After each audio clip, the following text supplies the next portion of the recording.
warahmatullahi wabarakatuh. Nama saya Riana Arisanti, NPM 17311043, kelas reguler A Pagi Manajemen Pemasaran. Video ini dibuat untuk memenuhi tugas dari mata kuliah Manajemen Pemasaran. Yang pertama, mengapa perusahaan menggunakan saluran distribusi dan menjelaskan fungsi yang dijalankan saluran distribusi. Yang kedua, bagaimana anggota saluran distribusi berinteraksi dan bagaimana mereka mengorganisasi diri untuk menjalankan tugas saluran distribusi. Yang ketiga, peran pengecer dan perusahaan perkulakan dalam saluran distribusi.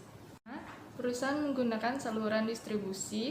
Ada berbagai cara yang bisa dimanfaatkan produsen untuk memastikan produknya sampai di tangan konsumen.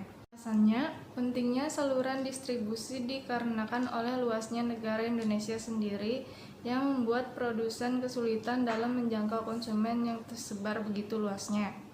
Dana yang dibutuhkan mengatasi pengiriman antar pulau pasti cukup besar. Dengan memanfaatkan saluran distribusi, dana yang besar itu dapat dipangkas sehingga para produsen dapat menyimpan cukup modal untuk melakukan ekspansi bisnis daripada melakukan terjunnya langsung dalam kegiatan promosi pada konsumen. Fungsi-fungsi yang dijalankan saluran.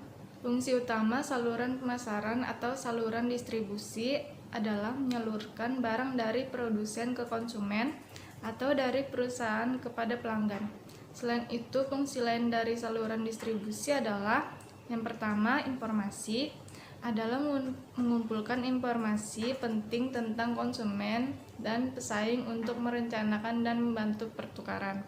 Yang kedua, promosi adalah pengembangan dan penyebaran komunikasi persuasif tentang produk yang ditawarkan.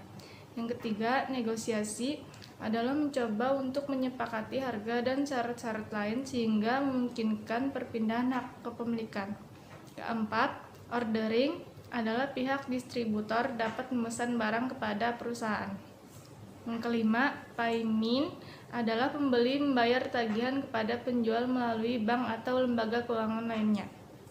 Yang keenam, title adalah perpindahan kepemilikan barang dari suatu organisasi atau orang kepada organisasi atau orang lain. Physical succession adalah mengangkut dan menyimpan barang-barang dari bahan baku hingga barang jadi dan akhirnya sampai ke konsumen.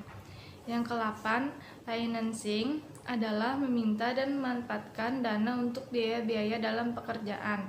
Yang ke-9, risk taking adalah menanggung resiko sehubungan dengan pelaksanaan pekerjaan saluran pemasaran.